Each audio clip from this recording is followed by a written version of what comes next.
Hello, and welcome to Israeli-Palestinian conflict, an overview. Brought to you by Krukov. The Israeli-Palestinian conflict is one of the world's most enduring conflicts, beginning in the mid-20th century.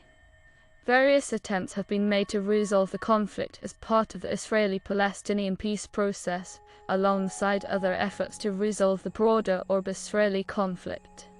Public declarations of claims to a Jewish homeland in Palestine, including the First Zionist Congress of 1897 and the Balfour Declaration of 1917, created early tensions in the region.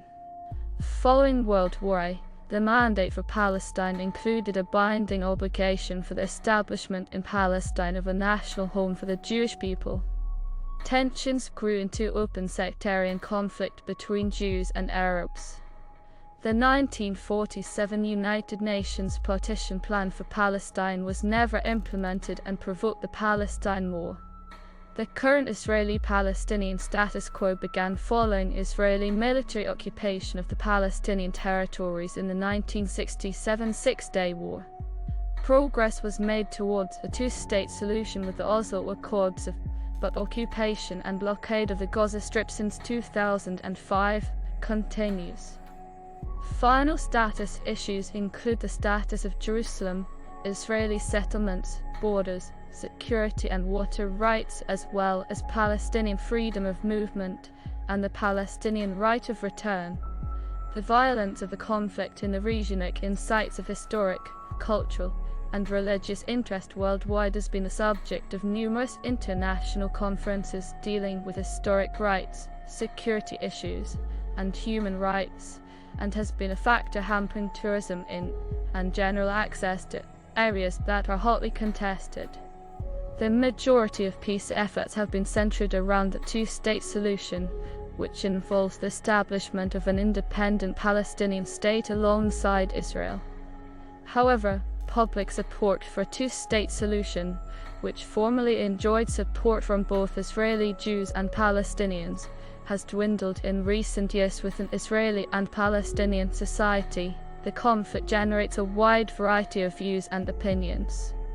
Since its inception, the conflict's casualties have not been restricted to combatants, with a large number of civilian fatalities on both sides. The two-state solution remains the most popular option among Israelis, although its popularity has greatly fluctuated over the previous 3 decades. Israeli Jews are divided along ideological lines, and many favor maintaining the status quo. Most Palestinians reject both two-state and one-state solutions as of 2022. Many believe that the two-state solution is no longer practical. Most Palestinians support armed attacks against Israelis within Israel as a means of ending the occupation. Mutual distrust and significant disagreements are deep over basic issues, as is the reciprocal skepticism about the other side's commitment to upholding obligations in an eventual bilateral agreement. Since 2006, the Palestinian side has been fractured by conflict between Fatah, the traditionally dominant party, and its later electoral challenger, Hamas, a militant Islamist group that gained control on Gaza. Attempts to remedy this have been repeated and continuing. Since 2019, the Israeli side has also been experiencing political upheaval, with 4 inconclusive legislative elections having been held over a span of 2 years. The latest round of peace negotiations began in July 2013 but was suspended in 2014. Since 2006, Hamas and Israel have fought for wars, the most recent in earth. 2 parties that would engage in any direct negotiation are the Israeli government and the Palestine Liberation Organization (PLO). The official negotiations are mediated by the Quartet on the Middle East, which consists of the United Nations, the United States, Russia, and the European Union. The Arab League, which has proposed an alternative peace plan, is another important actor. Egypt, a founding member of the Arab League, has historically been a key participant in the Arab-Israeli conflict and related negotiations, more so since the Egypt-Israel peace treaty. Another equally key participant is Jordan, which annexed the West Bank in 1950 and held it until 1967, relinquishing its territorial claim over it in 1988. The Jordanian Royal Hashemites are responsible for custodianship over Islamic holy sites in Jerusalem.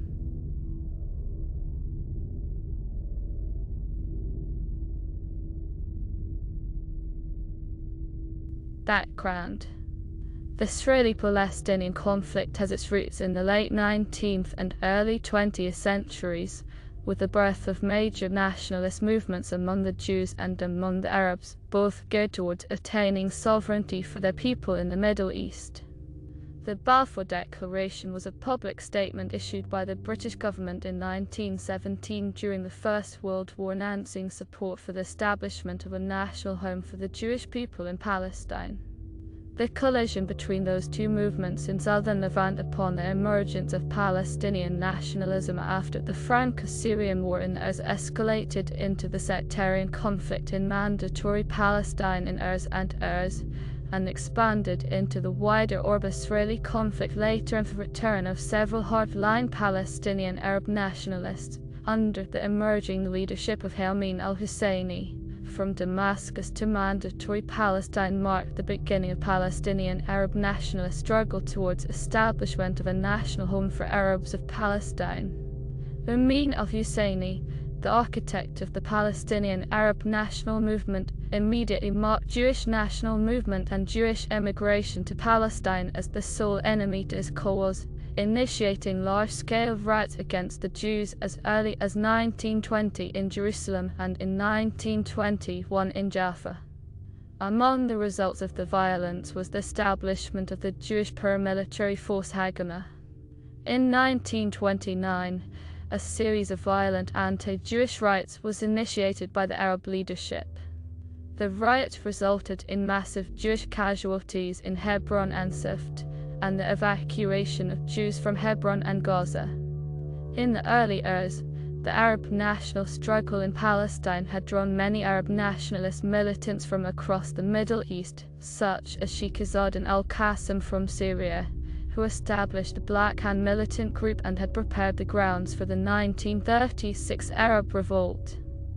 Following the death of al-Qassem at the hands of the British in late 1935, tensions erupted in 1936 into the Arab general strike and general boycott. The strike soon deteriorated into violence and the brutally repressed Arab revolt in Palestine against the British and the Jews. In the first wave of organized violence, lasting until early 1937, most of the Arab groups were defeated by the British and forced expulsion of much of the Arab leadership was performed. The revolt led to the establishment of the Peel Commission towards partitioning of Palestine, though it was subsequently rejected by the Palestinian Arabs. The two main Jewish leaders, Chaim Weizmann and David Ben-Gurion, accepted the recommendations, but some secondary Jewish leaders did not like it. The renewed violence, which had sporadically lasted until the beginning of World War II, ended with around 5,000 casualties, mostly from the Arab side. With the eruption of World War II, the situation in Mandatory Palestine calmed down. It allowed a shift towards a more moderate stance among Palestinian Arabs, under the leadership of the Nashashibi clan, and even the establishment of the Jewish Palestine Regiment under British command, fighting Germans in North Africa. The more radical exiled faction of al-Husseini, however, tended to cooperation with Nazi Germany, and participated in the establishment of a pro-Nazi propaganda machine throughout the Arab world. Defeat of Arab nationalists in Iraq and subsequent relocation of al-Husseini to Nazi-occupied Europe tied his hands regarding field operations in Palestine, though he regularly demanded that the Italians and the Germans bomb Tel Aviv. By the end of World War II, a crisis with the fate of the Holocaust survivors from Europe led to renewed tensions between the Yishuv and the Palestinian Arab leadership. Immigration quotas were established by the British, while on the other hand illegal immigration and Zionist insurgency against the British was increasing. On 29 November 1947, the General Assembly of the United Nations adopted Resolution I recommending the adoption and implementation of a plan to partition Palestine into an Arab state, a Jewish state and the city of Jerusalem. On the next day, Palestine was already swept by violence. For 4 months, under continuous Arab provocation and attack, the Yishuv was usually on the defensive while occasionally retaliating. The Arab League supported the Arab struggle by forming the volunteer-based Arab Liberation Army, supporting the Palestinian Arab Army of the Holy War, under the leadership of Abd al-Qadir al-Husseini and Hassan Salama.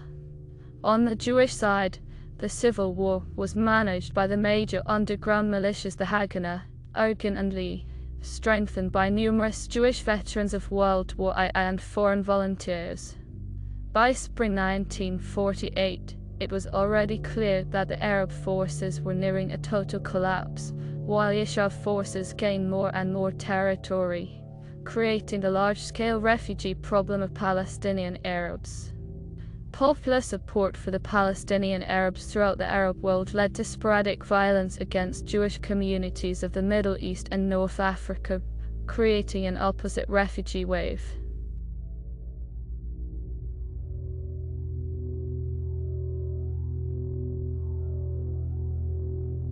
History. Following the declaration of the establishment of the State of Israel on 14 May 1948, the Arab League decided to intervene on behalf of Palestinian Arabs, marching their forces into former British Palestine, beginning the main phase of the 1948 Arab-Israeli War. The overall fighting, leading to around 15,000 casualties, resulted in ceasefire and armistice agreements of 1949, with Israel holding much of the former Mandate territory, Jordan occupying and later annexing the West Bank, and Egypt taking over the Gaza Strip, where the All-Palestine government was declared by the Arab League on 22 September. For all the Arabs, Jordan and Egypt supported the Palestinian Fatah militants' cross-border attacks into Israel, while Israel carried out reprisal operations in the host countries. The 1956 Suez Crisis resulted in a short-term Israeli occupation of the Gaza Strip and exile of the All-Palestine government, which was later restored with Israeli withdrawal. The All-Palestine government was completely abandoned by Egypt in 1959 and was officially merged into the United Arab Republic, to the detriment of the Palestinian national movement.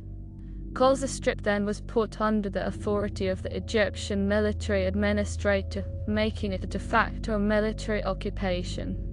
In 1964, however, a new organization, the Palestine Liberation Organization (PLO), was established by Yasser Arafat. It immediately won the support of most Arab League governments and was granted a seat in the Arab League. The 1967 Six-Day War exerted a significant effect upon Palestinian nationalism, as Israel gained military control of the West Bank from Jordan and the Gaza Strip from Egypt. Consequently, the PLO was unable to establish any control on the ground and established its headquarters in Jordan, home to hundreds of thousands of Palestinians, and supported the Jordanian army during the War of Attrition, which included the Battle of Karem. However, the Palestinian base in Jordan collapsed with the Jordanian-Palestinian Civil War in 1970. The PLO defeat by the Jordanians caused most of the Palestinian militants to relocate to South Lebanon, where they soon took over large areas, creating the so-called Fatahland. Palestinian insurgency in South Lebanon peaked in the early eras, as Lebanon was used as a base to launch attacks on northern Israel and airplane hijacking campaigns worldwide, which drew Israeli retaliation. During the Lebanese Civil War, Palestinian militants continued to launch attacks against Israel while also battling opponents within Lebanon. In 1978, the Coastal Road Massacre led to the Israeli full-scale invasion known as Operation Litany. Israeli forces, however, quickly withdrew from Lebanon, and attacks against Israel resumed. In 1982, following an assassination attempt on one of its diplomats by Palestinians, the Israeli government decided to take sides in the Lebanese civil war, and the 1982 Lebanon War commenced. The initial results for Israel were successful. Most Palestinian militants were defeated within several weeks, Beirut was captured, and the PLO headquarters were evacuated to Tunisia in June by Yasser Arafat's decision.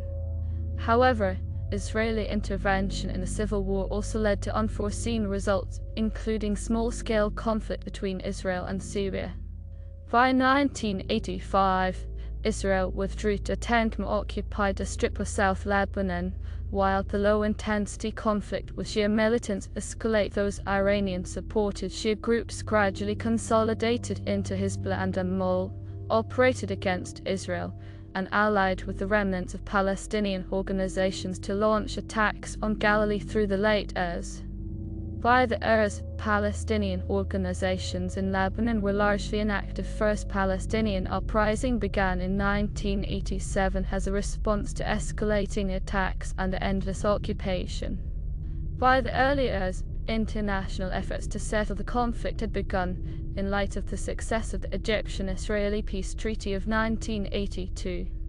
Eventually, the Israeli-Palestinian peace process led to the Oslo Accords of 1993, allowing the PLO to relocate from Tunisia and take ground in the West Bank and Gaza Strip, establishing the Palestinian National Authority. The peace process also had significant opposition among radical Islamic elements of Palestinian society, such as Hamas and Palestinian Islamic Jihad, who immediately initiated a campaign of attacks targeting Israelis. Following hundreds of casualties and a wave of radical anti-government propaganda, Israeli Prime Minister Rabin was assassinated by an Israeli fanatic who objected to the peace initiative. This struck a serious blow to the peace process, from which the newly elected government of Israel in 1996 backed off following several years of unsuccessful negotiations. The conflict re-erupted as the Second Intifada in September 2000. The violence, escalating into an open conflict between the Palestinian National Security Forces and the Israel Defense Forces, lasted until and led to approximately 130 fatalities. In 2005, Israeli Prime Minister Sharon ordered the removal of Israeli settlers and soldiers from Gaza. Israel and its Supreme Court formally declared an end to occupation, saying it had no effective control over what occurred in Gaza.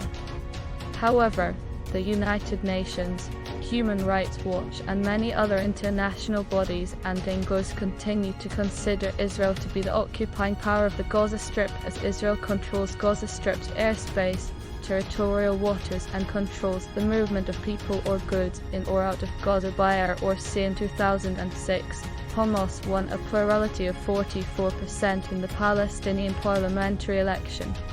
Israel responded it would begin economic sanctions unless Hamas agreed to accept prior Israeli-Palestinian agreements, force or violence, and recognized Israel's right to exist, which Hamas rejected.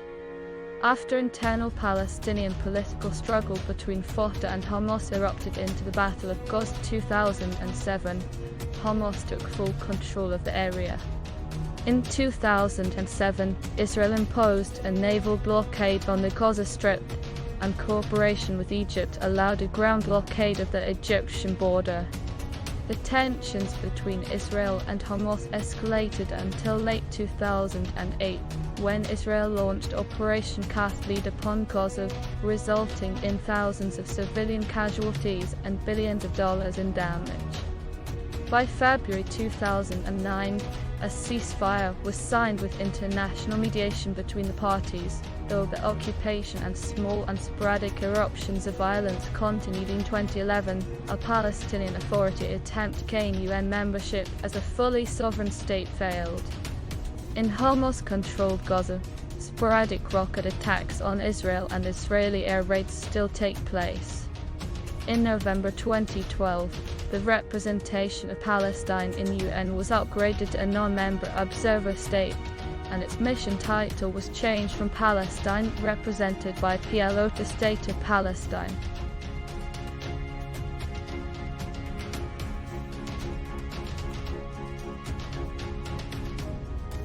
Peace process.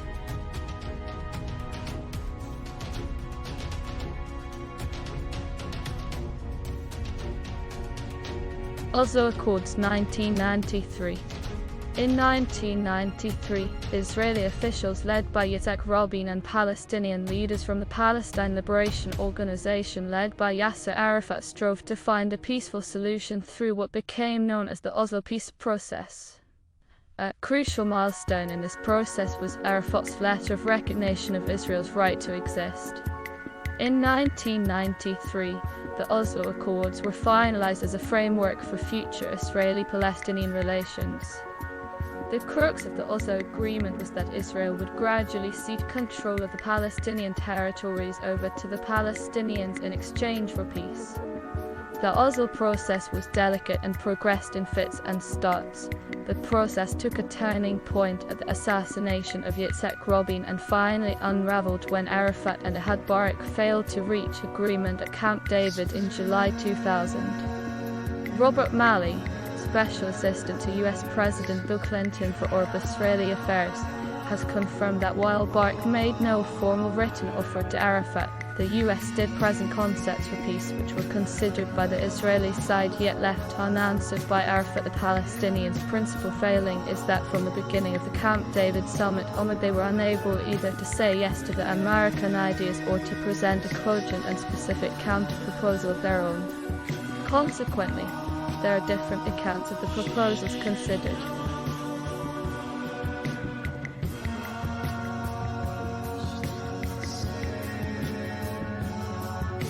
Camp David Summit 2000. In July 2000, US President Bill Clinton convened a peace summit between Palestinian President Yasser Arafat and Israeli Prime Minister Ehud Barak. Barak reportedly put forward the following as basis for negotiation via the US to the Palestinian President: a non-militarized Palestinian state split into parts containing % of the West Bank, including only parts of East Jerusalem and the entire Gaza Strip. The offer also included that 69 Jewish settlements, which comprised 85% of the West Bank's Jewish settlers, would be ceded to Israel. No right of return to Israel, no sovereignty over the Temple Mount or any core East Jerusalem neighborhoods, and continued Israel control over the Jordan Valley. Arafat rejected this offer. According to the Palestinian negotiators, the offer did not remove many of the elements of the Israeli occupation regarding land, security, settlements, and Jerusalem. President Clinton reportedly requested that Arafat make a counter-offer, but he proposed none. Former Israeli Foreign Minister Shmuel Ben-Ami, who kept a diary of the negotiations, said in an interview in 2001, when asked whether the Palestinians made a counter-proposal, no. And that is the heart of the matter. Never in the negotiations between us and the Palestinians was there a Palestinian counter-proposal. In a separate interview in 2006, Ben-Ami stated that were he a Palestinian, he would have rejected the Camp David offer. No tenable solution was crafted which would satisfy both Israeli and Palestinian demands, even under intense US pressure. Clinton has long blamed Arafat for the collapse of the summit. In the months following the summit, Clinton appointed former US Senator George J. Mitchell to lead a fact-finding committee aiming to identify strategies for restoring the peace process. The committee's findings were published in 2001, with the dismantlement of existing Israeli settlements and Palestinian crackdown on militant activity being one strategy.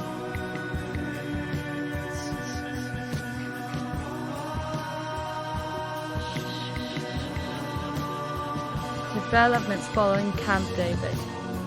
Following the failed summit, Palestinian and Israeli negotiators continued to meet in small groups through August and September 2000 to try to bridge the gaps between their respective positions. the United States prepared its own plan to resolve the outstanding issues. Clinton's presentation of the U.S. proposals was delayed by the advent of the Second Intifada at the end of September. Clinton's plan, eventually presented on 23 December 2000, proposed the establishment of a sovereign Palestinian state in the Gaza Strip and % of the West Bank plus the equivalent of % of the West Bank in land swaps from pre-1967 Israel. On Jerusalem, the plan stated that the general principle is that Arab areas are Palestinian and that Jewish areas are Israeli. The holy sites were to be split on the basis that Palestinians would have sovereignty over the Temple Mountable Sanctuary, while the Israelis would have sovereignty over the Western Wall. On refugees, the plan suggested a number of proposals including financial compensation, the right of return to the Palestinian state, and Israeli acknowledgement of suffering caused to the Palestinians in 1948. Security proposals referred to a non-militarized Palestinian state and an international force for border security. Both sides accepted Clinton's plan, and it became the basis for the negotiations at the TPP summit the following January.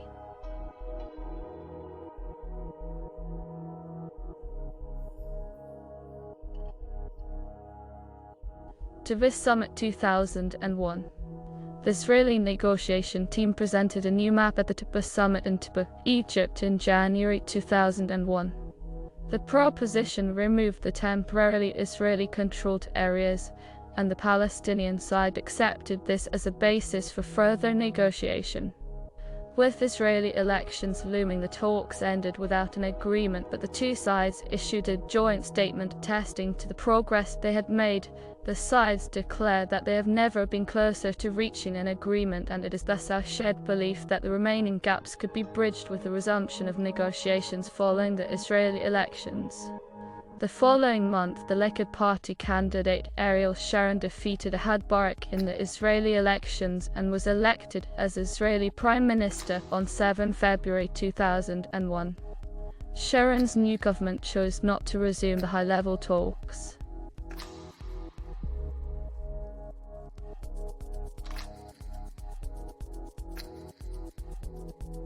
Roadmap for Peace. One peace proposal presented by the Quartet of the European Union, Russia, the United Nations and the United States on 17 September 2002 was the Roadmap for Peace. This plan did not attempt to resolve difficult questions such as the fate of Jerusalem or Israeli settlements, but left that to be negotiated in later phases of the process. The proposal never made it beyond the first phase, whose calls called for a halt to both Israeli settlement construction and Israeli-Palestinian violence. Neither goal has been achieved as of November 2015.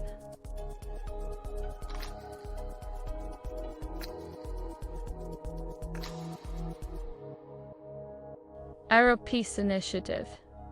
The Arab Peace Initiative, Arabic, Mubdarat as-Salm al-Yarabiyya, was first proposed by Crown Prince Abdullah of Saudi Arabia at the Beirut Summit 2002.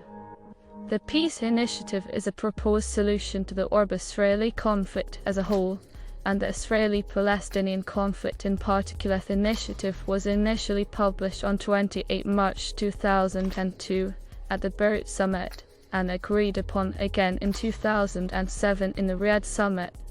Unlike the Roadmap for Peace, it spelled out final solution borders based explicitly on the UN borders established before the 1967 Six-Day War.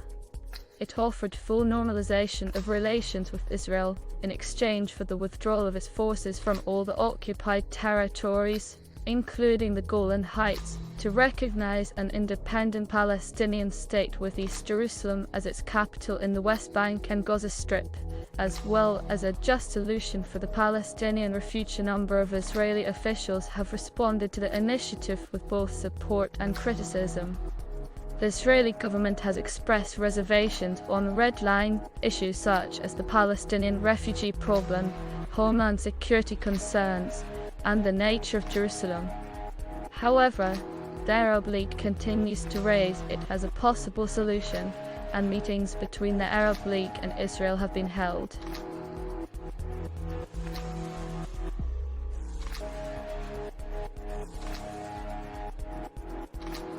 present status. The peace process has been predicated on a two-state solution thus far, but questions have been raised towards both sides' resolve to end the dispute. An article by S. Daniel Abraham, an American entrepreneur and founder of the Center for Middle East Peace in Washington, U.S., published on the website of the Atlantic magazine in March 2013, cited the following statistics. Right now, the total number of Jews and Arabs living in Israel, the West Bank, and Gaza is just under 12 million people. At the moment, a shade under 50% of the population is Jewish.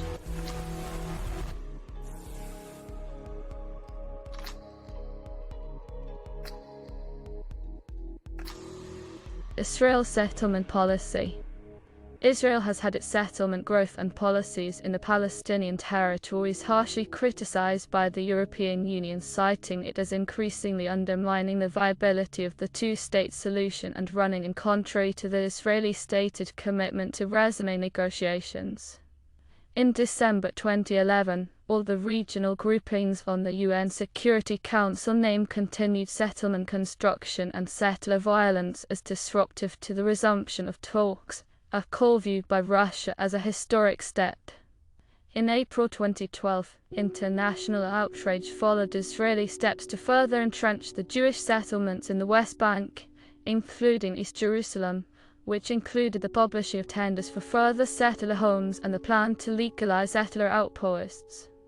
Britain said that the move was a breach of Israeli commitments under the roadmap to freeze all settlement expansion in the land captured since 1967. The British Foreign Minister stated that the systematic, illegal Israeli settlement activity poses the most significant and live threat to the viability of the two-state solution. In May 2012, the 27 foreign ministers of the European Union issued a statement which condemned continued Israeli settler violence and incitement. In a similar move, the quartet expressed its concern over ongoing settler violence and incitement in the West Bank, calling on Israel to take effective measures, including bringing the perpetrators of such acts to justice. The Palestinian as a news agency reported the PA cabinet statement on the issue stated that the West, including East Jerusalem, was seeing an escalation in incitement and settler violence against our people with a clear protection from the occupation military. The last of which was the thousands of settler march in East Jerusalem, which included slogans inciting to kill, hate and supports violence.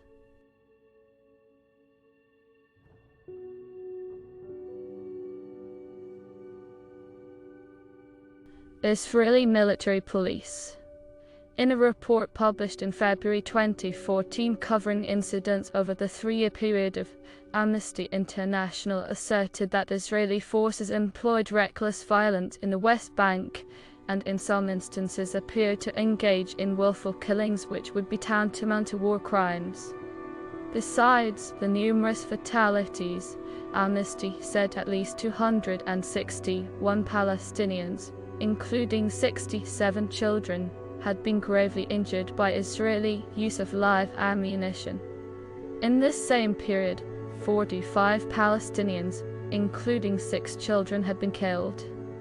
Amnesty's review of 25 civilians' deaths concluded that in no case was there evidence of the Palestinians posing an imminent threat.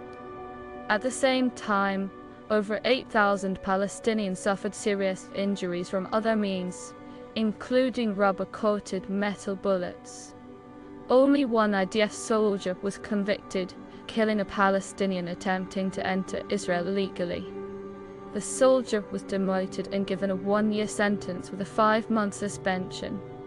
The IDF answered the charges, stating that its army held itself to the highest of professional standards, adding that when there was suspicion of wrongdoing, it investigated and took action where appropriate.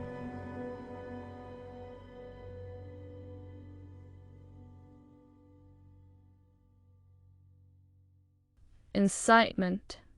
Following the Oslo Accords, which was to set up regulative bodies to rein in frictions, Palestinian incitement against Israel, Jews, and Zionism continued. parallel with Israel's pursuit of settlements in the Palestinian territories, though under Abu Mazen it has reportedly dwindled significantly.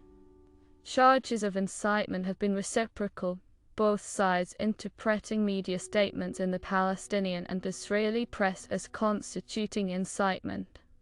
Schoolbooks published for both Israeli and Palestinian schools have been found to have encouraged one-sided narrative and even hatred of the other side.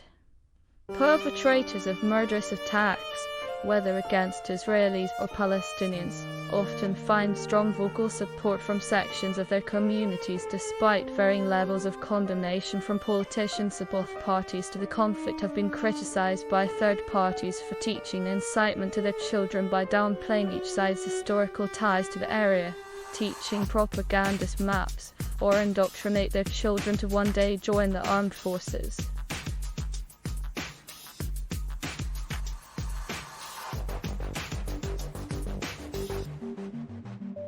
UN and the Palestinian state.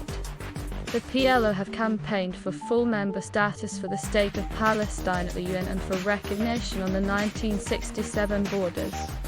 A campaign that has received widespread support, though it has been criticized by the US and Israel for allegedly avoiding bilateral negotiation. Netanyahu has criticized the Palestinians of purportedly trying to bypass direct talks, whereas Abbas has argued that the continued construction of Israeli Jewish settlements is undermining the realistic potential for the two-state solution. Although Palestine has been denied full member status by the UN Security Council, in late 2012 the UN General Assembly overwhelmingly approved the de facto recognition of sovereign Palestine by granting non-member state status.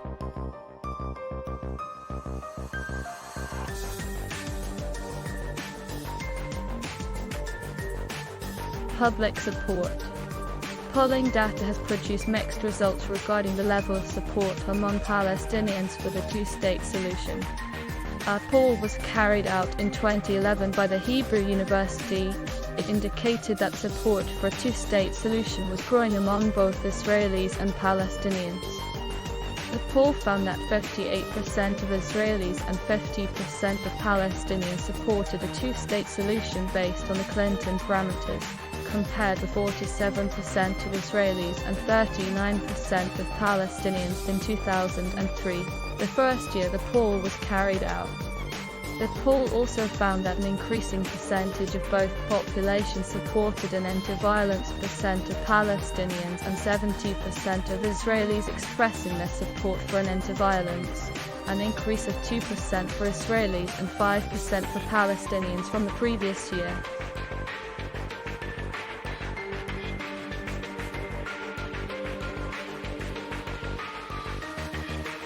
Issues in dispute. The following outline positions are the official positions of the two parties. However, it is important to note that neither side holds a single position. Both the Israeli and the Palestinian sides include both moderate and extremist bodies as well as dovish and hawkish bodies. One of the primary obstacles to resolving the Israeli-Palestinian conflict is a deep-set and growing distrust between its participants. Unilateral strategies and the rhetoric of hardline political factions, coupled with violence and incitements by civilians against one another, have fostered mutual embitterment and hostility and a loss of faith in the peace process. Support among Palestinians for Hamas is considerable, and as its members consistently call for the destruction of Israel and violence remains a threat, security becomes a prime concern for many Israelis. The expansion of Israeli settlements in the West Bank has led the majority of Palestinians to believe that Israel is not committed to reaching an agreement, but rather to pursuit of establishing permanent control over this territory in order to provide that security.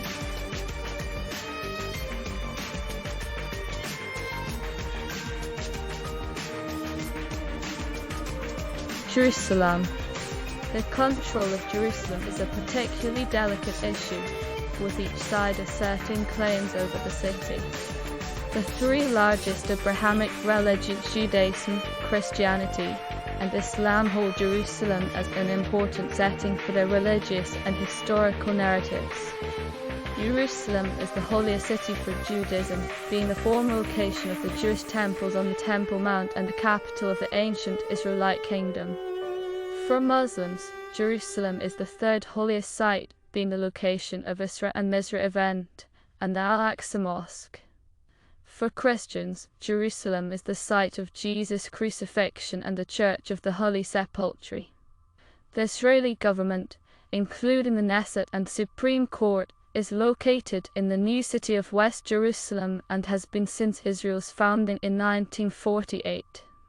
After Israel captured the Jordanian-controlled East Jerusalem in the Six-Day War, it assumed complete administrative control of East Jerusalem. In 1980, Israel passed the Jerusalem Law declaring Jerusalem, complete and united, is the capital of Israel. Many countries do not recognize Jerusalem as Israel's capital, with exceptions being the United States and Russia. The majority of UN member states and most international organizations do not recognize Israel's claims to East Jerusalem, which occurred after the 1967 Six-Day War, nor its 1980 Jerusalem Law proclamation. The International Court of Justice, in its 2004 advisory opinion on the legal consequences of the construction of a wall in the occupied Palestinian territory, described East Jerusalem as occupied Palestinian territory as of 2005.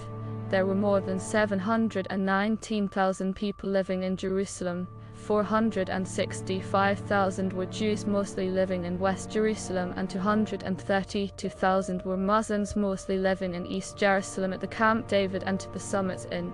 The United States proposed a plan in which the Arab parts of Jerusalem would be given to the proposed Palestinian state, while the Jewish parts of Jerusalem were given to Israel.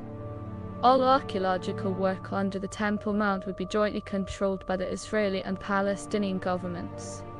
Both sides accepted the proposal in principle, but the summit ultimately failed. Israel expresses concern over the security of its residents if neighborhoods of Jerusalem are placed under Palestinian control. Jerusalem has been a prime target for attacks by militant groups against civilian targets since 1967. Many Jewish neighborhoods have been fired upon from Arab areas.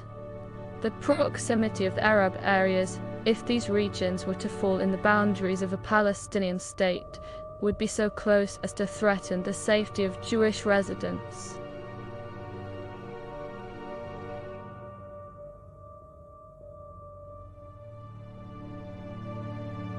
Holy sites.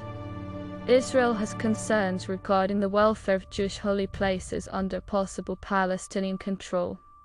When Jerusalem was under Jordanian control, no Jews were allowed to visit the Western Wall or other Jewish holy places, and the Jewish cemetery on the Mount of Olives was desecrated. Since 1975, Israel has banned Muslims from worshipping at Joseph's tomb, a shrine considered sacred by both Jews and Muslims.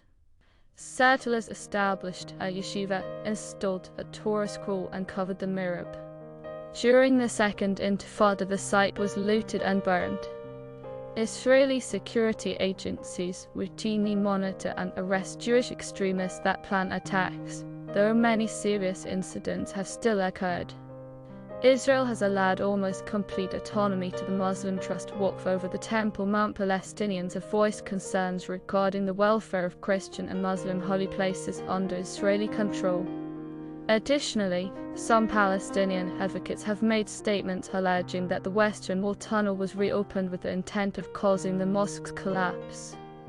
The Israel Ministry of Foreign Affairs denied this claim in a 1996 speech to the United Nations and characterized the statement as escalation of rhetoric.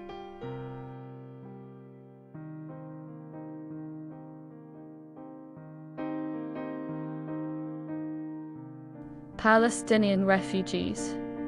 Palestinian refugees are people who lost both their homes and means of livelihood as a result of the 1948 Arab-Israeli conflict and the 1967 Six-Day War.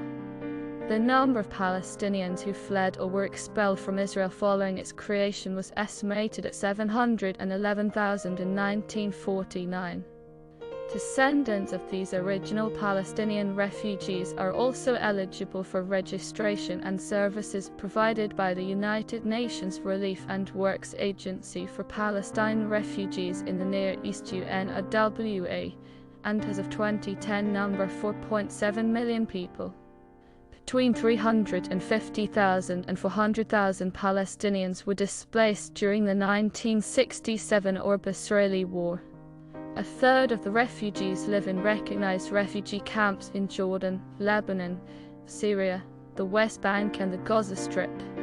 The remainder live in and around the cities and towns of these host countries. Most of these people were born outside Israel, but are descendants of original Palestinian refugees.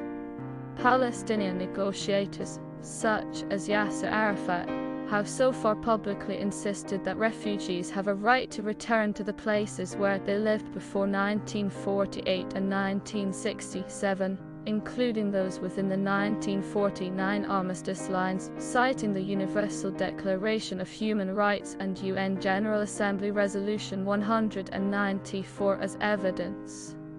However, according to reports of private peace negotiations with Israel, they have countenanced the return of only 10,000 refugees and their families to Israel as part of a peace settlement. Mahmoud Abbas, the current chairman of the Palestine Liberation Organization, was reported to have said in private discussion that it is illogical to ask Israel to take 5 million, or indeed 1 million. That would mean the end of Israel. In a further interview, Abbas stated that he no longer had an automatic right to return to Safed in the northern Galilee where he was born in 1935. He later clarified that the remark was his personal opinion and not official policy of the Arab Peace Initiative of 2002, declared that it proposed the compromise of a just resolution of the refugee problem. Palestinian and international authors have justified the right of return of the Palestinian refugees on several grounds. Several scholars included in the broader new historians argue that the Palestinian refugees fled or were chased out or expelled by the actions of the Haganah, Lee and Ergun, Zionist paramilitary groups. A number have also characterized this as an ethnic cleansing. The new historians cite indications of Arab leaders' desire for the Palestinian Arab population to stay put. In 2000 states that from April 1948 the military forces of what was to become Israel had embarked on a new offensive strategy against foreign armies which involved destroying Arab villages and the forced removal of civilians. The Israeli law of return that grants citizenship to people of Jewish descent is viewed by critics as discriminatory against other ethnic groups, especially Palestinians that cannot apply for such citizenship under the law of return to the territory which they were expelled from or fled during the course of the 1948 war.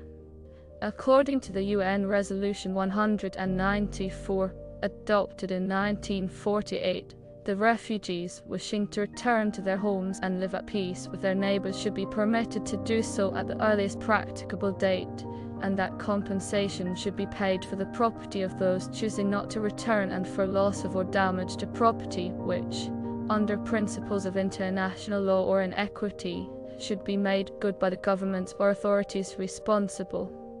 UN Resolution 3236 reaffirms also the inalienable right of the Palestinians to return to their homes and property from which they have been displaced and uprooted, and calls for their return.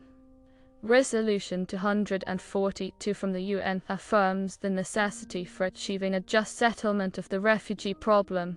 However, Resolution 242 does not specify that the just settlement must or should be in the form of a literal Palestinian right of return. The most common arguments for opposition are: on 18 August 1948, at the United Nations Security Council, Israel declared that it is not reasonable to contemplate a return of the refugees as the Arab League and the Arab High Committee have announced their intentions to continue their war of aggression and resume hostilities, noting that the state of war has not been lifted and that no peace treaty has been signed.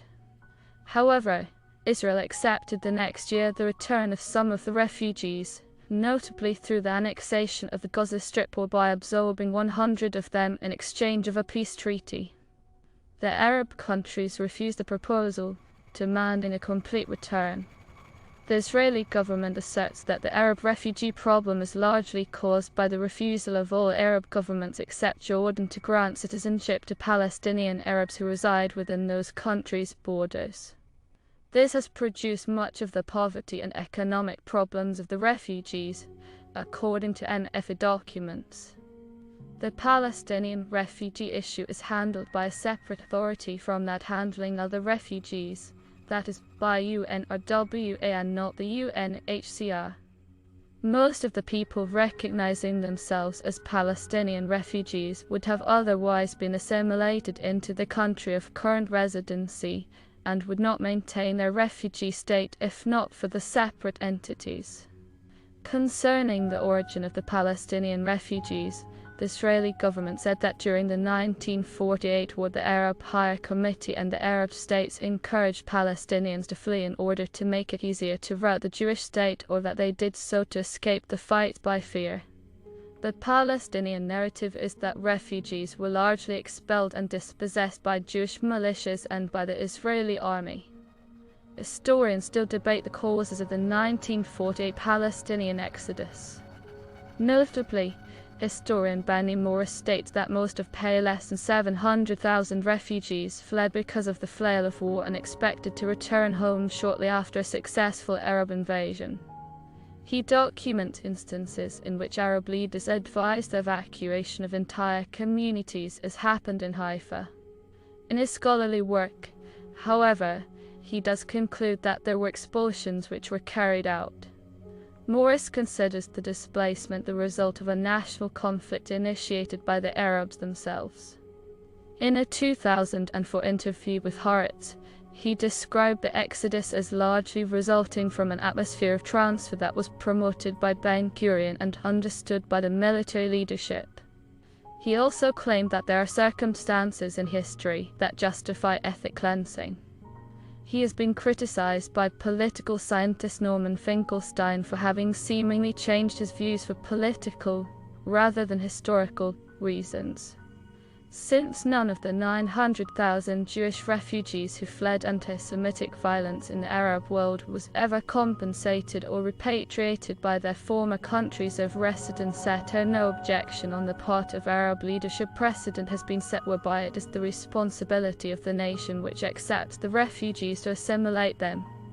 Although Israel accepts the right of the Palestinian diaspora to return into a new Palestinian state, Israel insists that the return of this population into the current state of Israel would be a great danger for the stability of the Jewish state.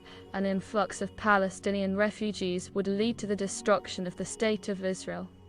According to Ephraim Karsh, the Palestinians were themselves the aggressors in the war who attempted to cleanse a neighboring ethnic community. Had the United Nations resolution of 29 November 1947 recommending partition in Palestine not been subverted by force by the Arab world, there would have been no refugee problem in the first place. He reports of large numbers of Palestinian refugees leaving even before the outbreak of the 1948 war because of disillusionment and economic privation. The British High Commissioner for Palestine spoke of the collapsing Arab morale in Palestine that he partially attributed to the increasing tendency of those who should be leading them to leave the country and the considerable evacuations of the Arab Effendi class.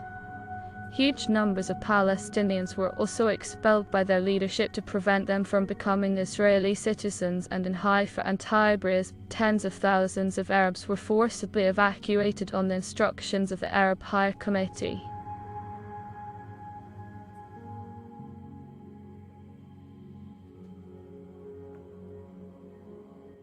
Israeli security concerns. Throughout the conflict, Palestinian violence has been a concern for Israelis. Israel, along with the United States and the European Union, refer to the violence against Israeli civilians and military forces by Palestinian militants as terrorism.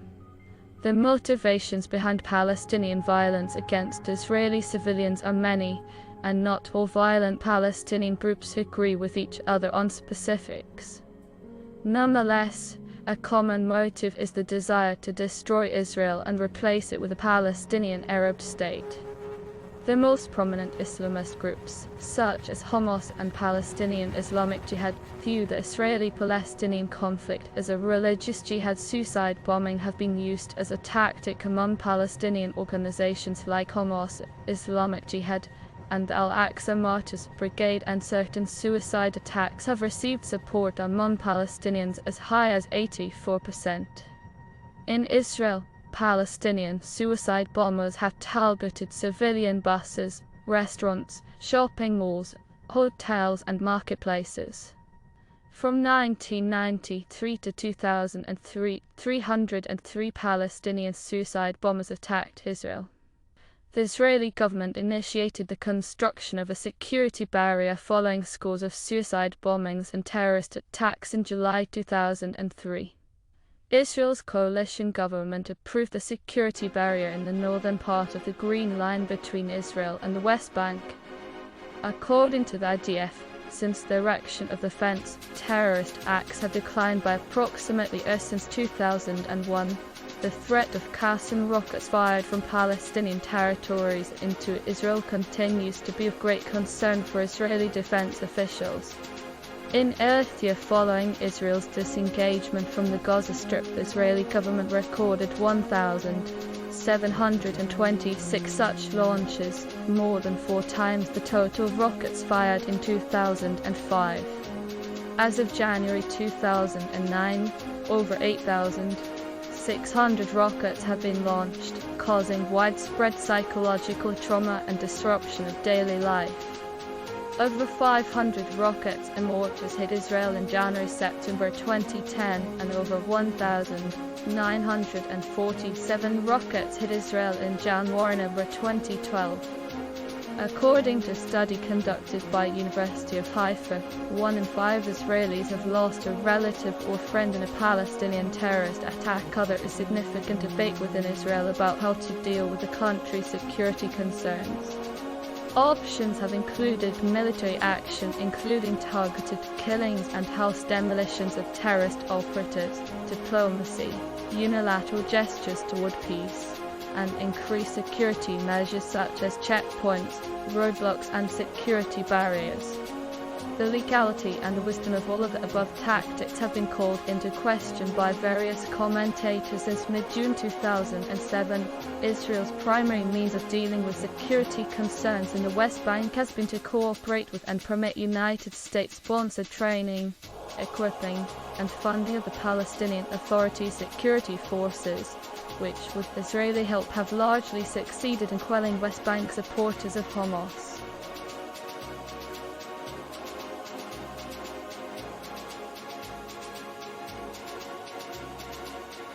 Palestinian violence outside Israel.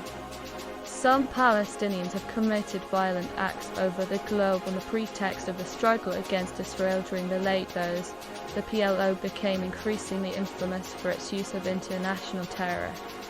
In 1969 alone, the PLO was responsible for hijacking 82 planes. LL Airlines became a regular hijacking target. The hijacking of Air France Flight 139 by the Popular Front for the Liberation of Palestine culminated during a hostage rescue mission, where Israeli special forces successfully rescued the majority of the hostages.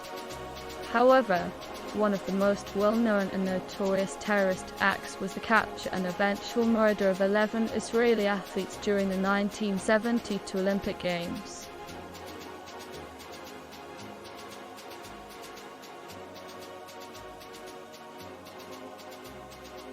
Palestinian violence against other Palestinians.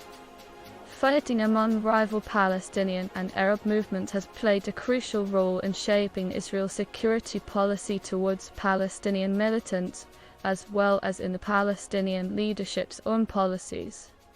As early as the Arab revolts in Palestine, Arab forces fought each other while also skirmishing with Zionist and British forces, and internal conflicts continued to the present day.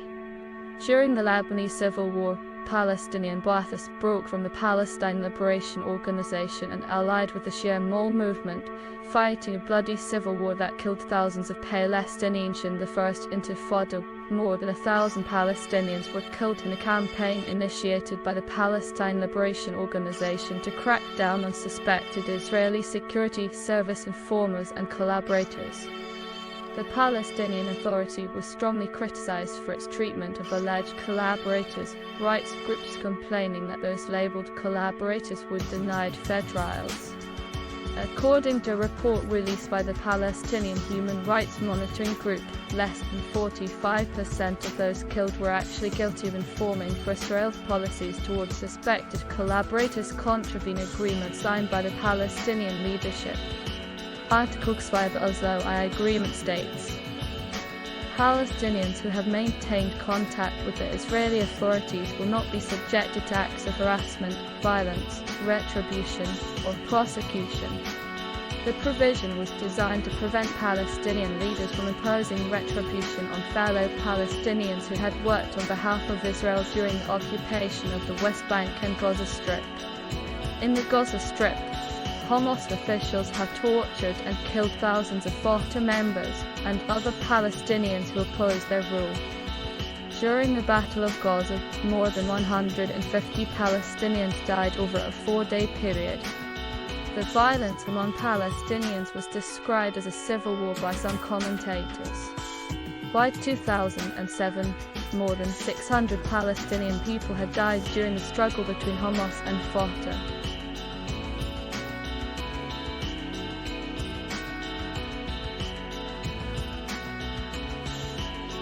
International status. As far as Israel is concerned, the jurisdiction of the Palestinian Authority is derived from the Oslo Accords, signed with the PLO, under which it acquired control over cities in the Palestinian territories area while the surrounding countryside came either under the Israeli Security and Palestinian Civil Administration Area B or complete Israeli Civil Administration Area C. Israel has built additional highways to allow Israelis to traverse the area without entering Palestinian cities in the area. The initial areas under Palestinian Authority control are diverse and non-contiguous. The areas have changed over time by subsequent negotiations, including Oslo II, Wye River and Sharm el-Sheikh. According to Palestinians, the separated areas make it impossible to create a viable nation and fails to address Palestinian security needs. Israel has expressed no agreement to withdrawal from some areas B, resulting in no reduction in the division of the Palestinian areas and the institution of a safe pass system without Israeli checkpoints between these parts. Under the Oslo Accords, as a security measure, Israel has insisted on its control over all land, sea and air border crossings into the Palestinian territories, and the right to set import and export controls. This is to enable Israel to control the entry into the territories of materials of military significance and of potentially dangerous persons. The close objective for international recognition of the State of Palestine is considered by Israel as a provocative unilateral act that is inconsistent with the Oslo Accords.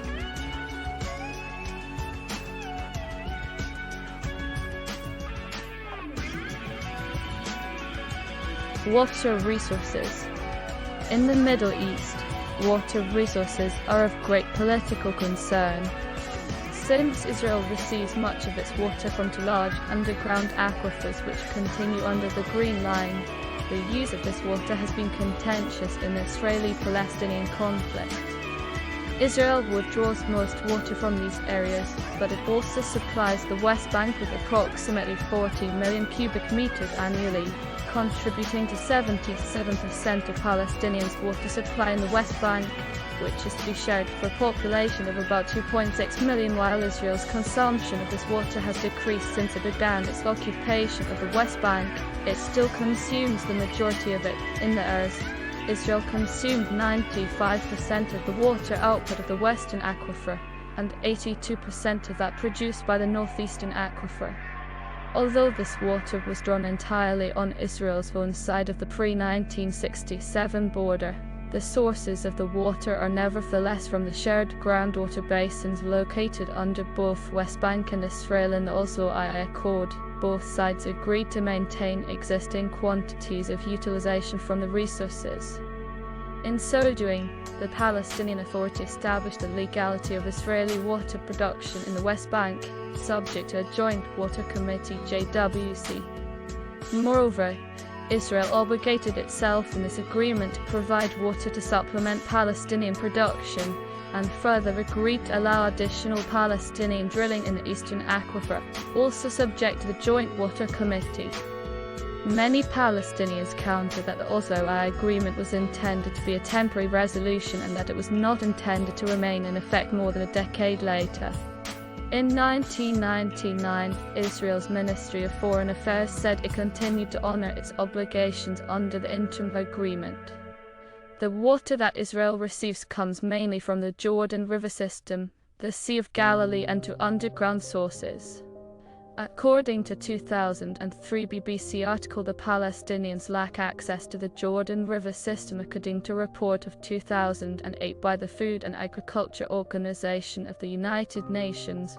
Water resources were confiscated for the benefit of the Israeli settlements in the GER. Palestinian irrigation pumps on the Jordan River were destroyed or confiscated after the 1967 war, and Palestinians were not allowed to use water from the Jordan River system.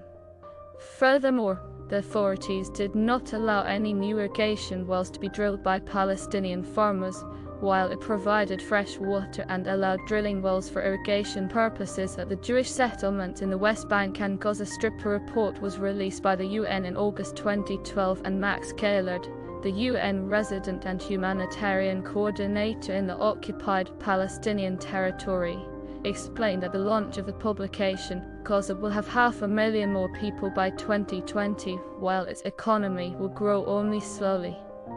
In consequence, the people of Gaza will have an even harder time getting enough drinking water and electricity, or sending their children to school.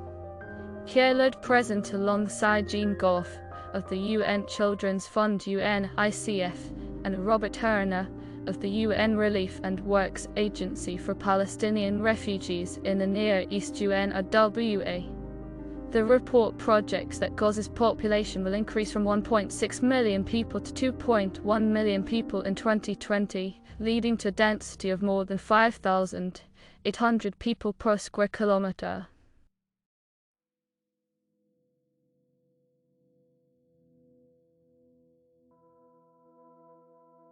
Future and financing.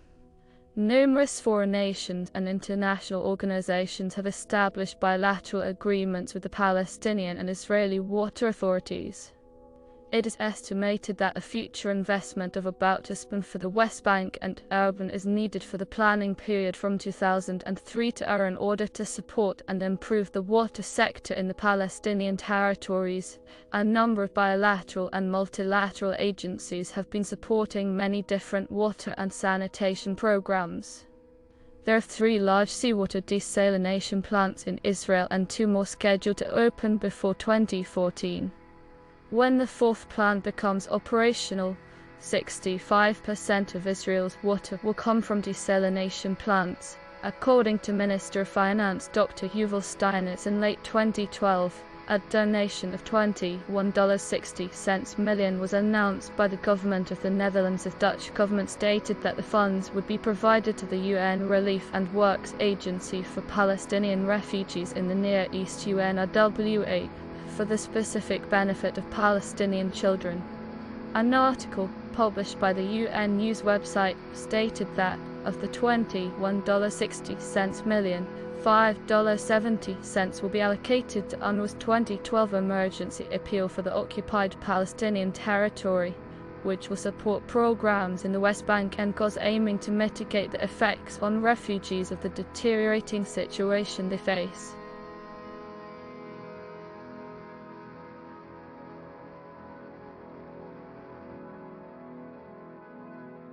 Israeli military occupation of the West Bank.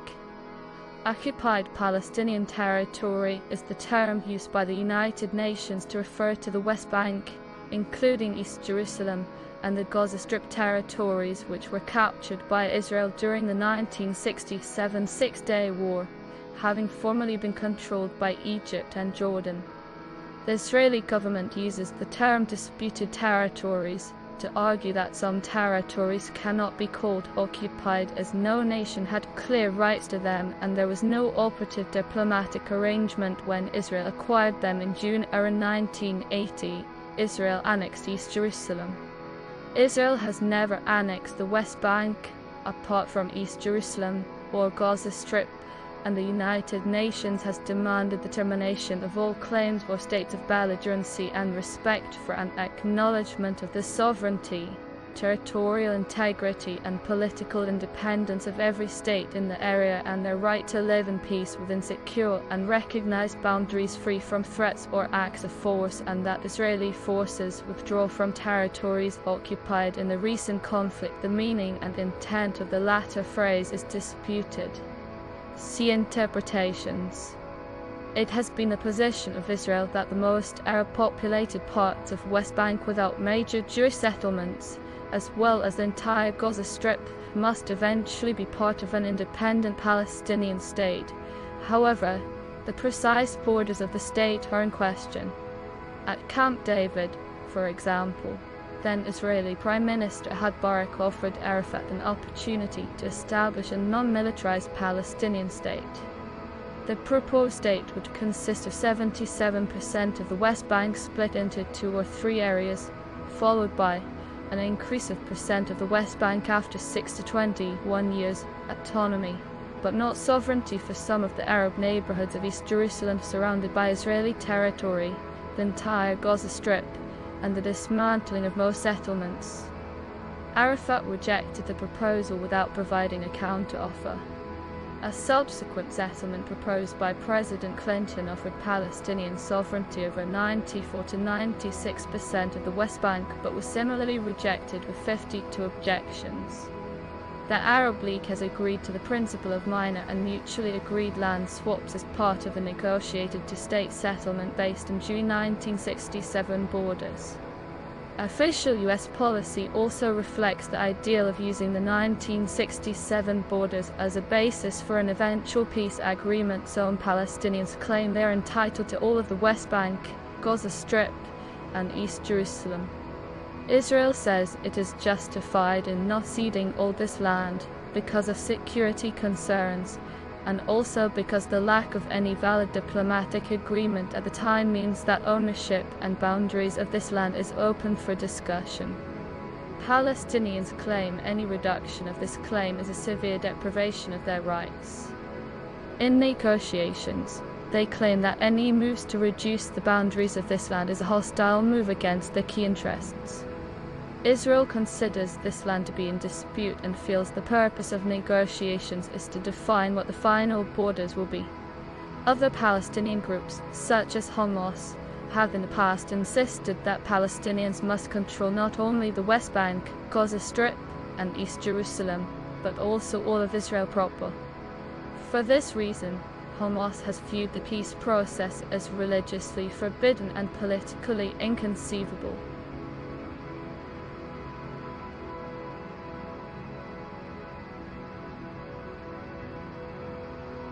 Israeli settlements in the West Bank. According to the Arizona Department of Emergency and Military Affairs (DMA), in the years following the Six-Day War, and especially in the years during the peace process, Israel re-established communities destroyed in 1929 and 1948, as well as established numerous new settlements in the West Bank. These settlements are, as of 2009, home to about 301,000 people. DEMA added most of the settlements are in the western parts of the West Bank, while others are deep into Palestinian territory, overlooking Palestinian cities. These settlements have been the site of much intercommunal conflict. The issue of Israeli settlements in the West Bank and, until 2005, the Gaza Strip have been described by the UK and the WEU as an obstacle to the peace process. The United Nations and the European Union have also called the settlements illegal under international law. However, Israel disputes this. Several scholars and commentators disagree with the assessment that settlements are illegal, citing in 2005 recent historical trends to back up their argument. Those who justify the legality of the settlements use arguments based upon Articles 2 and 49 of the Fourth Geneva Convention, as well as UN Security Council Resolution 242. On a practical level, some objections voiced by Palestinians are that settlements divert resources needed by Palestinian towns, such as arable land, water, and other resources, and that settlements reduce Palestinians' ability to travel freely via local roads, owing to security considerations. In 2005, Israel's unilateral disengagement plan, a proposal put forward by Israeli Prime Minister Ariel Sharon, was enacted.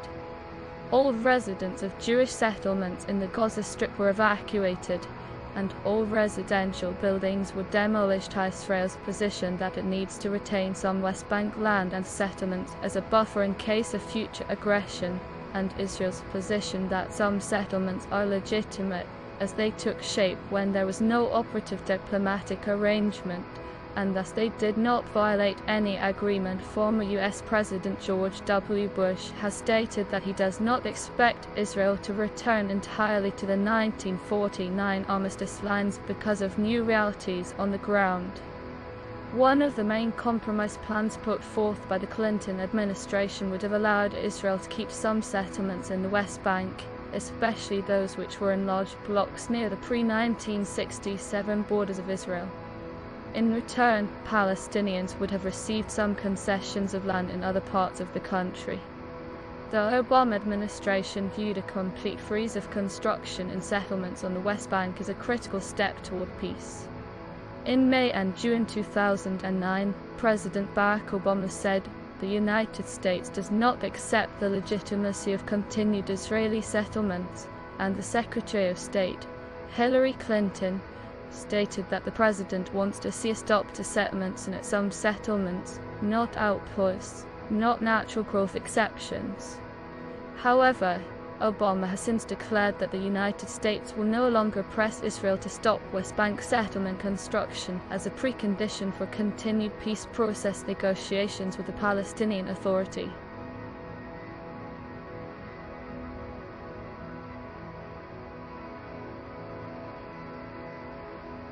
Gaza blockade. The Israeli government states it is justified under international law to impose a blockade on an enemy for security reasons. The power to impose a naval blockade is established under customary international law and laws of armed conflict, and the United Nations Commission has ruled that Israel's blockade is both legal and appropriate. The Israeli government's continued land, sea and air blockage is tantamount to collective punishment of the population, according to the United Nations Office for the Coordination of Humanitarian Affairs. The Military Advocate General of Israel has provided numerous reasonings for the policy. The State of Israel has been engaged in an ongoing armed conflict with terrorist organizations operating in the Gaza Strip. This armed conflict has intensified after Hamas violently took over Gaza in June 2007 and turned the territory under its de facto control into a launching pad of mortar and rocket attacks against Israeli towns and villages in southern Israel. According to Oxfam, because of an import-export ban imposed on Gaza in 2007, 95% of Gaza's industrial operations were suspended. Out of 35,000 people employed by 3,900 factories in June 2005, only 1,750 people remained employed by 195 factories in June 2007. By 2010, Gaza's unemployment rate had risen to 40%, with 80% of the population living on less than $2 a day. In January 2008, the Israeli government calculated how many calories per person were needed to prevent a humanitarian crisis in the Gaza Strip, and then subtracted 8% to adjust for the culture and experience of the Gazans. Details of the calculations were released following Israeli human rights organization Gish's application to the High Court. Israel's coordinator of government activities in the territories, who drafted the plan, stated that the scheme was never formally adopted. This was not accepted by Gish starting 7 February 2008. The Israeli government reduced the electricity it sells directly to Gaza. This follows the ruling of Israel's High Court of Justice's decision, which held, with respect to the amount of industrial fuel supplied to Gaza, that the clarification that we made indicates that the supply of industrial diesel fuel to the Gaza Strip in the winter months of last year was comparable to the amount that the respondents now undertake to allow into the Gaza Strip. This fact also indicates that the amount is reasonable and sufficient to meet the vital humanitarian needs in the Gaza Strip. Palestinian militants killed 2 Israelis in the process of delivering fuel to the Nablus fuel depot. With regard to Israel's plan, the court stated that calls for a reduction of 5% of the power supply in 3 of the 10 power lines that supply electricity from Israel to the Gaza Strip, to a level of 13.5 megawatts in 2 of the lines and 12.5 megawatts in the 3rd line. We, the court, were convinced that this reduction does not breach the humanitarian obligations imposed on the State of Israel in the framework of the armed conflict being waged between it and the Hamas organization that controls the Gaza Strip. Our conclusion is based, in part, on the affidavit of the respondents indicating that the relevant Palestinian officials stated that they can reduce the load in the event limitations are placed on the power lines, and that they had used this capability in the past. On 20 June 2010, Israel's Security Cabinet approved a new system governing the blockade that would allow practically all non-military or dual-use items to enter the Gaza Strip. According to a cabinet statement, Israel would expand the transfer of construction materials designated for projects that have been approved by the Palestinian Authority, including schools, health institutions, water, sanitation and more, as well as projects that are under international supervision. Despite the easing of the land blockade, Israel will continue to inspect all goods bound for Gaza by sea at the port of Ashdod prior to a Gaza visit scheduled for April 2013. Turkey's Prime Minister Recep Tayyip Erdogan explained to Turkish newspaper Hürriyet that the fulfillment of 3 conditions by Israel was necessary for friendly relations to resume between Turkey and Israel. An apology for the May 2010 Gaza flotilla raid. Prime Minister Netanyahu had delivered an apology to Erdogan by telephone on 22 March 2013, the awarding of compensation to the families affected by the raid, and the lifting of the Gaza blockade by Israel. The Turkish Prime Minister also explained in the Hürriyet interview, in relation to the April 2013 Gaza visit, "We will monitor the situation to see if the promises are kept or not." At the same time, Netanyahu affirmed that Israel would only consider exploring the removal of the Gaza blockade if peace and quiet is achieved in the area.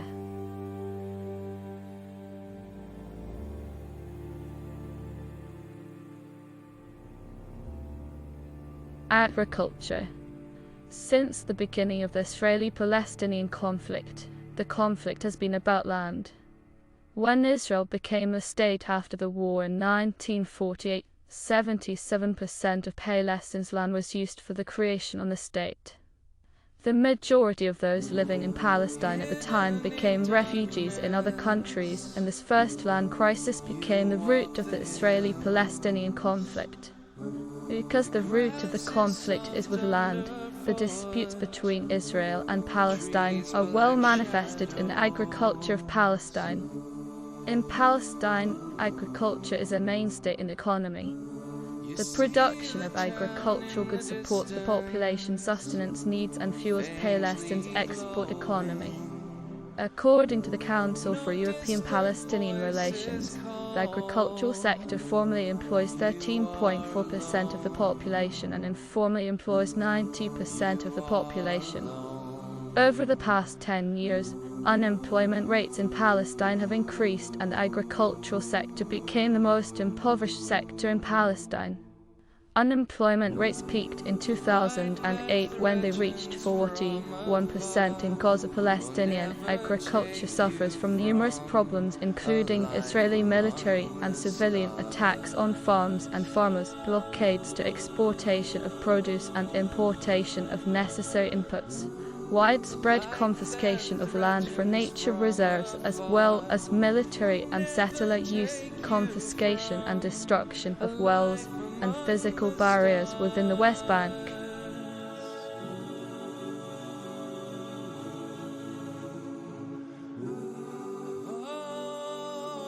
The West Bank barrier.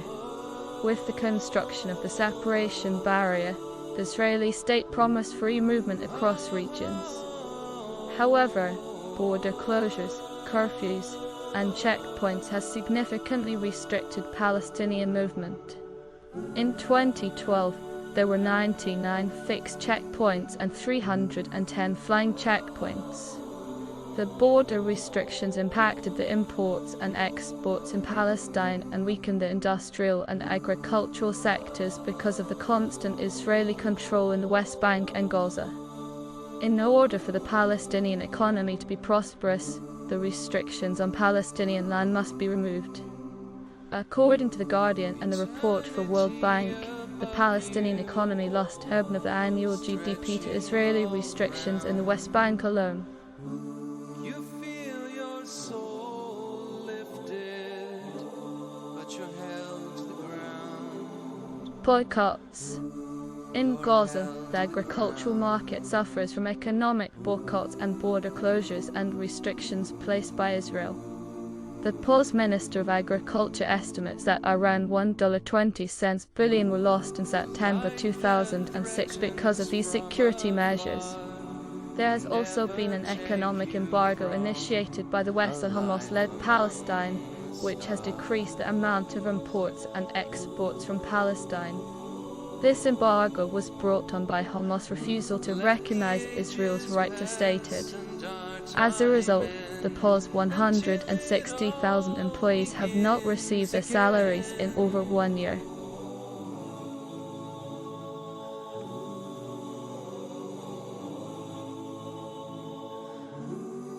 Actions towards stabilizing the conflict. In response to a weakening trend in Palestinian violence and growing economic and security cooperation between Israel and the Palestinian Authority, the Israeli military has removed over 120 checkpoints in 2010 and plans on disengaging from major Palestinian population areas.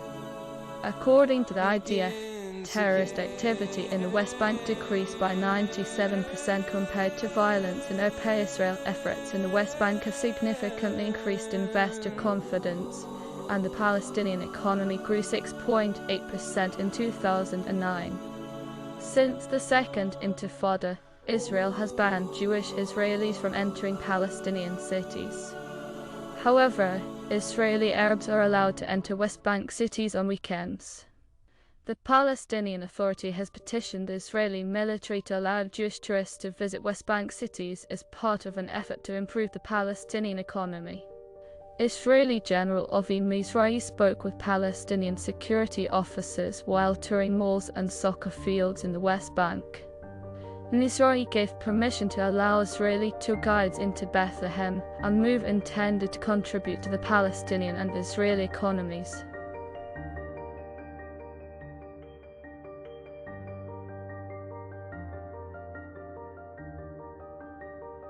Mutual recognition. Beginning in 1993 with the Oslo peace process, Israel recognizes the PLO as the representative of the Palestinian people, though Israel does not recognize the state of Palestine. In return, it was agreed that Palestinians would promote peaceful coexistence, renounce violence, and promote recognition of Israel among their own people. Despite Yasser Arafat's official renunciation of terrorism and recognition of Israel, some Palestinian groups continue to practice and advocate violence against civilians and do not recognize Israel as a legitimate political entity. Palestinians state that their ability to spread acceptance of Israel was greatly hampered by Israeli restrictions on Palestinian political freedoms, economic freedoms, civil liberties, and quality of life. It is widely felt among Israelis that Palestinians did not in fact promote acceptance of Israel's right to exist. One of Israel's major reservations in regards to recognizing Palestinian sovereignty is its concern that there is not genuine public support by Palestinians for coexistence and elimination of militantism and incitement. Some Palestinian groups, including Fatah, the political party founded by PLO leaders, state they are willing to foster coexistence depending on the Palestinians being steadily given more political rights and autonomy. President of Palestine, Mahmoud Abbas, has in recent years refused to recognize Israel as a Jewish state, citing concerns for Israeli Arabs and the possible future right to return for Palestinian refugees, though Palestine continues to recognize Israel as a state. The leader of Al-Aqsa Martyrs Brigades, which is Fatah's official military wing, has stated that any peace agreement must include the right of return of Palestinian refugees into lands now part of Israel, which some Israeli commenters view as destroying the Jewish state. In 2006, Hamas won a majority in the Palestinian Legislative Council, where it remains the majority party. Hamas Charter openly states they seek Israel's destruction, though Hamas leaders have spoken of long-term truce with Israel in exchange for an end to the occupation of Palestinian territory.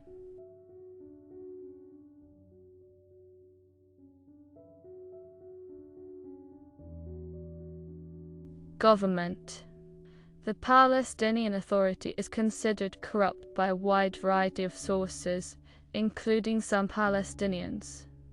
Some Israelis argue that it provides tacit support for militants via its relationship with Hamas and other Islamic militant movements, and that therefore it is unsuitable for governing any putative Palestinian state, or especially according to the right wing of Israeli politics, even negotiating about the character of such a state.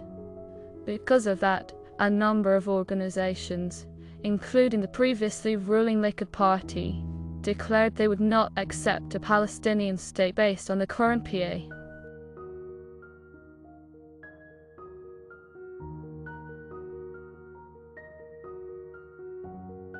Societal attitudes. Societal attitudes in both Israel and Palestine are a source of concern to those promoting dispute resolution.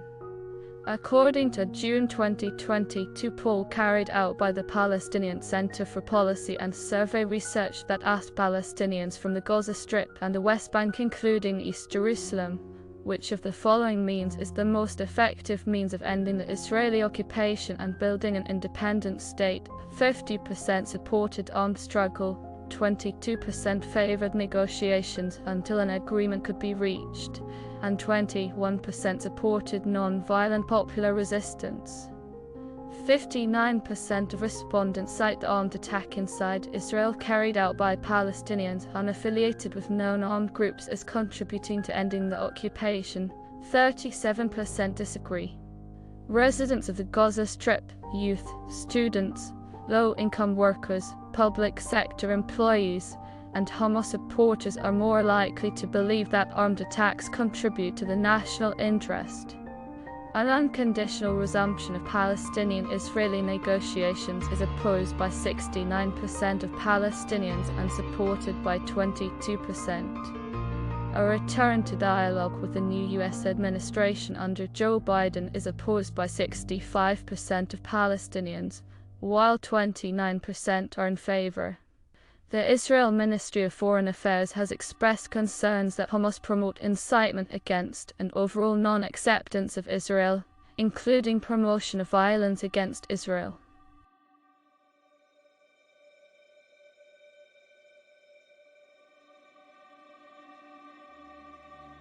Palestinian Army. The Israeli cabinet issued a statement expressing that it does not wish the Palestinians to build up an army capable of offensive operations, considering that the only party against which such an army could be turned in the near future is Israel itself. However, Israel has already allowed for the creation of a Palestinian police that can conduct police operations and also carry out limited-scale warfare. Palestinians have argued that the Israel Defense Forces, a large and modern armed force, poses a direct and pressing threat to the sovereignty of any future Palestinian state, making a defensive force for a Palestinian state a matter of necessity. To this, Israelis claim that signing a treaty while building an army is a show of bad intention. Starting in 2006, the United States began training, equipping, and funding the Palestinian Authority's security forces, which had been cooperating with Israel at unprecedented levels in the West Bank to quell supporters of Hamas. The US government has spent over $500 million building and training the Palestinian National Security Forces and Presidential Guard. The IDF maintains that the US-trained forces will soon be capable of overrunning small IDF outposts and isolated Israeli communities in the event of a conflict.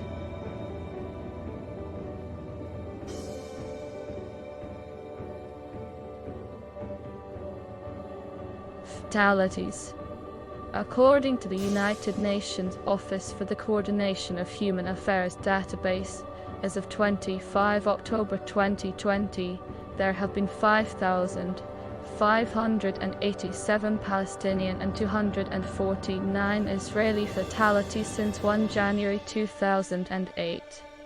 A variety of studies provide differing casualty data for the Israeli-Palestinian conflict. According to the Stockholm International Peace Research Institute, 13,000 Israelis and Palestinians were killed in conflict with each other between 1948 and 1997. Other estimations give 14,500 killed between 1948 and 2009. Palestinian fatalities during the 1980 Lebanon War were 2,000 PLO combatants killed in armed conflict with Israel. All numbers refer to casualties of direct conflict between Israelis and Palestinians, including in IDF military operations, artillery shelling, search and arrest campaigns, barrier demonstrations, targeted killings, settler violence, etc. The figures do not include events indirectly related to the conflict, such as casualties from unexploded ordnance, etc., or events when the circumstances remain unclear or are in dispute.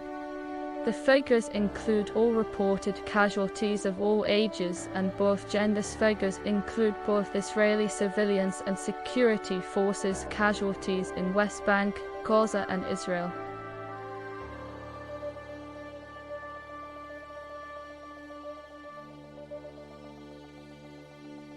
Criticism of casualty statistics. As reported by the Israeli human rights group B'Tselem, since 29 September 2000 a total of 7,454 Palestinian and Israeli individuals were killed due to the conflict. According to the report, 1,317 of the 6,371 Palestinians were minors, and at least 2,996 did not participate in fighting at the time of death. Palestinians killed 1,083 Israelis, including 741 civilians, of whom 124 were minors. Israeli-based International Policy Institute for Counter-Terrorism criticized the methodology of Israeli and Palestinian rights groups, including B'Tselem, and questioned their accuracy in classifying civilian combatant ratios in a study published by Scholars for Peace in the Middle East. Elihudi Richter and Dr. Yulstein examined B'Tselem's methods in calculating casualties during Operation Cast Lead. They argue that B'Tselem's report contains errors of omission, commission and classification bias which result in overestimates of the ratio of non-combatants to combatants.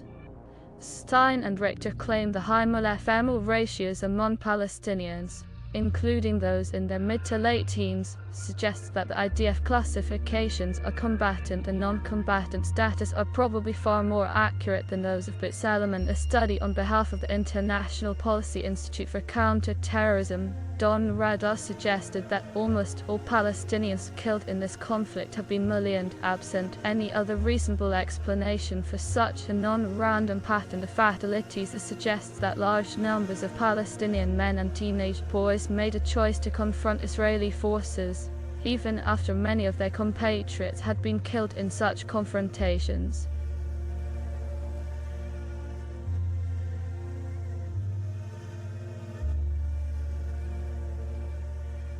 Landmine and explosive remnants of war casualties. A comprehensive collection mechanism to gather landmine and explosive remnants of war (ERW) casualty data does not exist for the Palestinian territories.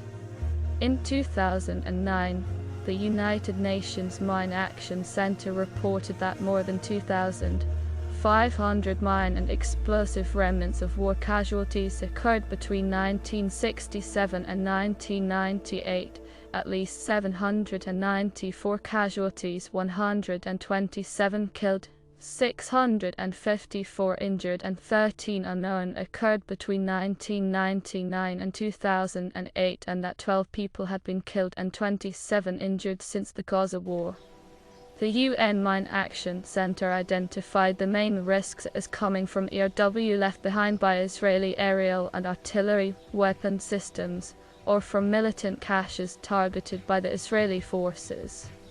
There are at least 15 confirmed minefields in the West Bank on the border with Jordan. The Palestinian National Security Forces do not have maps or records of the minefields.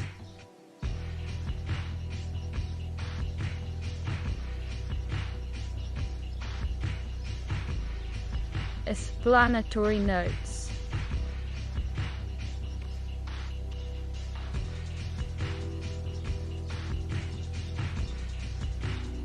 Thank you for watching our video on Israeli-Palestinian conflict, brought to you by The Curafake. Don't forget to like and subscribe. Bye for now.